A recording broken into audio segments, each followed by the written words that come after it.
بسم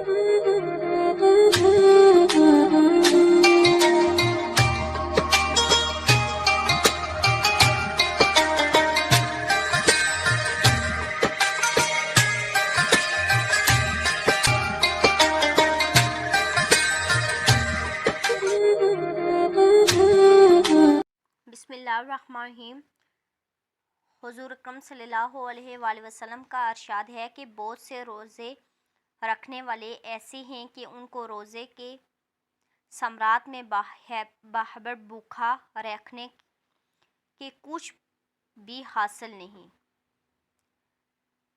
اور بہت سے شب بیدار ایسے ہیں کہ ان کو رات کو جاگنے کی مشقت کے سوا کچھ بھی نہ ملا۔ علماء کے اس حدیث کی شرح سے چند اقوال ہیں۔ اول یہ کہ اس سے وہ شخص مراد ہے جو دن بھر روزہ رکھ کر مال حرام سے افطار کرتا ہے کہ جتنا ثواب روزے کا ہوا تھا اس سے زیادہ گناہ حرام مال کھانے کا ہوگا، اور دن بھر بھوکا رہنے کے سوا اور کچھ نہ ملا۔ دوسرا یہ کہ وہ شخص مراد ہے جو روزہ رکھتا ہے لیکن غیبت میں بھی مبتلا رہتا ہے، جس کا بیان آگے آ رہا ہے۔ تیسرا قول یہ ہے کہ روزہ کے اندر گناہ وغیرہ احتراز نہیں کرتا۔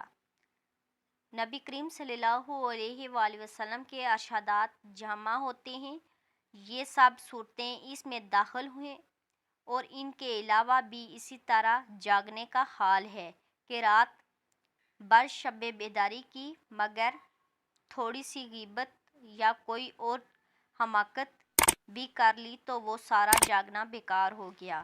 مثلاً صبح کی نماز ہی قضا کر دی اور محض ریا اور شہرت کے لیے جاگا تو بیکار ہے۔ میرے اس چینل کو سبسکرائب کریں اور بیل آئیکن کا بٹن پریس کرنا نہ بھولیے گا۔ مزید ویڈیو کے ساتھ حاضر ہوں گی، تب تک کے لیے اللہ حافظ۔